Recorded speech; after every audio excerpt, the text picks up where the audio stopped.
पुष्कळांना दारू काय चीज आहे हेच माहित नाही. आता मी म्हणतो की एकदा घेतल्यावर सुटत नाही, पण त्यावरून दारू कशी काय वाईट ठरू शकते.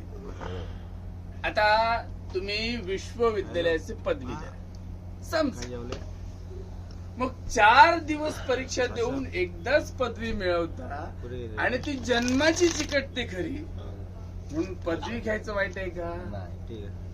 तशीच बायको लग्नात एकदाच माळ घातल्यावर उभा जन्म बायकोचा लबेदा बिलकतो, म्हणून तुम्ही बायको करायचं टाकलंय का. नाही, पदवी वाईट नाही, बायको वाईट नाही, दारूच तेवढी वाईट का. बरं, दारू ही प्रेमापेक्षाही श्रेष्ठ असते. कशी बघा कसं, प्रेमात राजा सुद्धा गुलाम असतो, पण मदिरेच्या प्रभावाखाली गुलाम सुद्धा राजासारखा स्वतंत्र असतो. प्रेमात प्रेयसीच्या प्रणयनीच्या लाथा खाव्या लागतात, पण मदिरेच्या जोरावर उभ्या जगाला लाथ मारायची हिंमत आपल्या अंगात येते.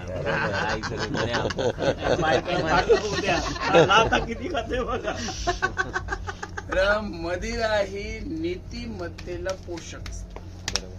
बघा कसं ते, मद्यपी कधीही खोट बोलत नाही, कारण मुळात त्याला खोट रचून सांगताच येत नाही.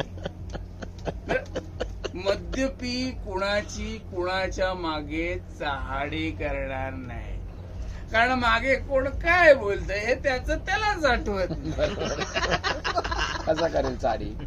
मद्यपी कुणाचा विश्वासघात करू शकत नाही, कारण मुळात त्याच्यावर कोणी विश्वासच ठेवत नाही. दारू पिला विसरून जात. अलीकडे जी काय खाण्यापिण्याची अडचण झाली आहे ती लक्षात घेता आम्ही एक संस्था स्थापन करायचा निर्णय घेतलाय, आर्य मदिरा मंडळ. मद्यपाने हलक्या लोकांच्या हातात गेल्यामुळे संभावित समाजाकडून जी काय दारूची हेटाळणी होते ती लक्षात घेता आणि मद्यपानाला एक सभ्य स्वरूप प्राप्त व्हावं हा यामागचा मुख्य उद्देश. बरं, मी मेल्यानंतर माझ्या घराचा गुत्थ करा, त्याला नाव द्या आर्य मदिरा मंडळ.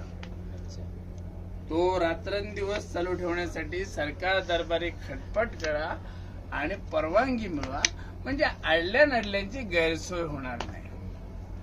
गरिबांना मोफत दारू द्या, विद्यार्थ्यांना स्वस्त दरात दारू द्या.